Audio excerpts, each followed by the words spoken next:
going on, everybody? Welcome back to my episode 8 of my GTA 5 story mode playthrough, where I play through GTA 5 for the very first time ever in my life in 2025. I am trying to get ready to watch and play through GTA 6. It's coming in May of next year. I couldn't be more excited, but I could not play that game without playing through this one first. In the last episode, episode 7, we were introduced to Trevor. It was a total episode about Trevor and how amazing and awesome he is, and also how badass he is. It was a great episode. If you guys haven't seen it yet, link's going to be in my bio. This episode is about Trevor more, and he plays a really large mission here. It's most of the episode, but I think it's really, really cool. So we're going to talk through the whole thing.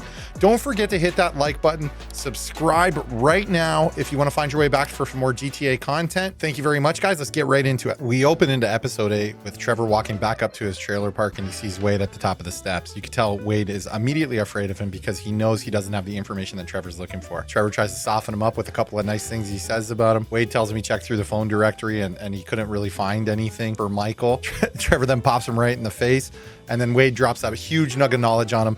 He says that basically he looked up, he found somebody named Michael DeSanta who seems to be around the same age as the person that Trevor's looking for. Trevor asks him really quickly, like, who is this guy's wife? And he says Amanda. He says, you genius. He pulls Wade up to the top of the fence and then just drops a left-hand hook on him and knocks Wade right down. At that point, Ron appears.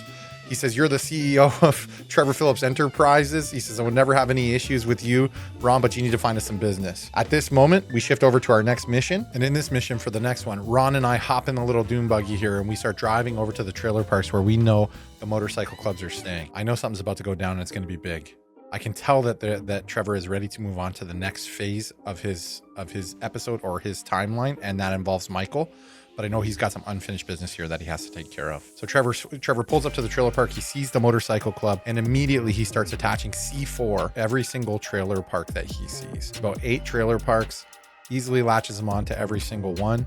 And then before I know it, probably the biggest explosion that I've ever seen in the game happens right then and there. He explodes the entire MC trailer park up. It's this insane explosion. And with that, you can tell that the MC is gone forever. And I believe that this is the final mission for Trevor out in his hometown near the trailer parks here. It tells us then to immediately go to Los Santos, and we start this really eerie drive back to the city. And when I say eerie, it's because I know something's up. Trevor pulls over, he gets out, got the beautiful cityscape overlooking, and you could tell it's going to be crazy. Whatever it is, he's got something in store for Michael. But Trevor needs a place to stay, and Wade has a cousin in the city. So the next step for them is to drive on over to Wade's cousin apartment. So we hop over to the apartment. I follow Wade upstairs, and this is where I'm introduced to Wade's cousin and my new sleeping quarters. Trevor, he's loving this place. And I will tell you right now, Wade's cousin is not happy to have Trevor. His girlfriend's away on vacation or at a work thing or doing something. Trevor's making himself right at home, but you can tell right away he is an unwelcomed guest. As day turns to night and night turns to day, we come back to Trevor in the apartment with Wade and his cousin. Wade's cousin is upset with Trevor about some of the questionable things that he's been doing with a random teddy bear and some other things when it comes to drinking and smoking and all these things. And next thing you know, something crazy is happening. Trevor's pants are down. He's showing Wade's cousin that, hey, we're not all built from the same cut here. And, Wade's cousin, sorry, doesn't want to see this. It's pretty funny stuff. I don't even know what's going to happen next, but I do know that Trevor is looking for some action. He's looking for a couple of jobs. So with that being said, Trevor throws on a work uniform. He hops in the truck. Him, Wade, and Wade's cousin drive over to this pier where it sounds like Wade's cousin is insinuating that there's some cargo or some freight over there that is very precious that Trevor may really, really like. So it's pretty funny though, as Trevor, Wade, and the cousin are walking up, Wade gets pulled in to do this shitty job. And next thing I know, as Trevor, I'm hopping into a forklift and I'm driving over to some cargo containers that my new foreman has asked me to pick up and move to another location. So I hop in this forklift, I drive over to these cargo containers, I pick one up, and I immediately start moving it over to the new location. I will say that as I start to learn how to drive these forklifts, they're not as easy as you would think. And very quickly, I fail my first mission. I can't believe I failed probably what is one of the easiest missions that I've had so far. Nevertheless, let's get back to it. We restart the mission. I hop back into the forklift. I pick up this cargo container and I move it pretty easily after I've learned how to do it, and I drop it in its location. There's one more container that I need to get and move to the new loading area. So after I drop the first one at its location, swing back on over, I pick up the second one, I move it back to the new loading spot without very many issues. This part was pretty easy. And from here, if you didn't think things things could get crazier for Trevor. Next thing I know, I'm being told to hop into a crane and operate this heavy duty machinery and move even bigger freight cargo crates over to the next new location. So I have to hover this crane over top of these crates. I have to slowly drop it down. I have to pick up each crate individually, bring it upwards and shift it all the way across this entire lot into a new loading location. At first, I think this is going to be pretty easy, but then as I start to lower the crane over top of the crate, it gets really, really tough. It has to be perfect. It has to be precise. And then as I'm moving these crates across the loading dock, I realize that there are different heights for each container that's in the way. So I have to bring it up a little bit higher, as you can see here, and then drop it down a little bit lower when I get to the new section. I have to drop it right on top of a trailer, which makes it really, really difficult. I finish off one and I'm very happy about that, but then I realized really quickly I got to do a second one. I feel like I'm a little bit nervous because even when I was using the forklift to move those crates over to a different location, I struggled. But nevertheless, I'm able to get this done and I'm able to pass this portion of it.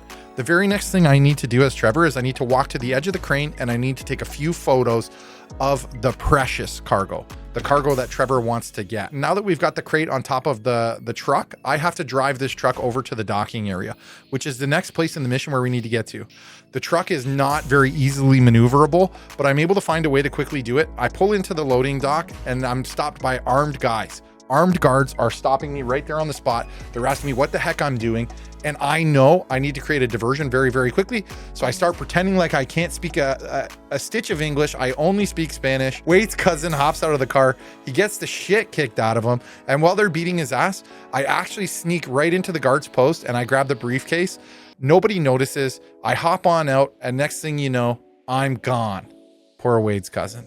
But you know what? I get to leave the restricted area with no issues. Ron calls me immediately after I send the photos over to him.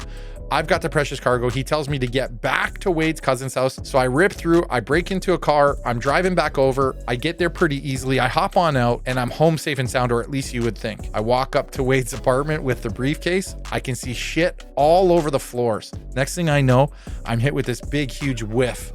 Sure enough, it's Wade. He was called on to do a job. It was a dirty, sick job, and he had to do it for the entire mission. He stinks. I grab Wade's cousin's picture of his wife. I throw it on the ground. It breaks. And next thing I know, we're planning a robbery. We're trying to figure out what we want to do next. And I have to make a choice. How do I want to do this? Do I want to go for the freighter? Do I want to go the other route? And do I want to go out to sea and grab this thing? Choose for the freighter. Seems like a fairly easy decision for me. Got the photographing of the ship done. We investigated the escape routes. We checked the onboard security. Now we just have to decide the approach. Decision's been made. Goes without saying that Wade's cousin is upset with what we did to Deborah. But hey, all Wade's cousins got, Deborah and the union. But with that being said, we passed our mission. Things are looking good. Before I know it though, I'm calling Michael. Having a conversation with Michael and letting him know that we have a new job. Michael seems uninterested in the moment.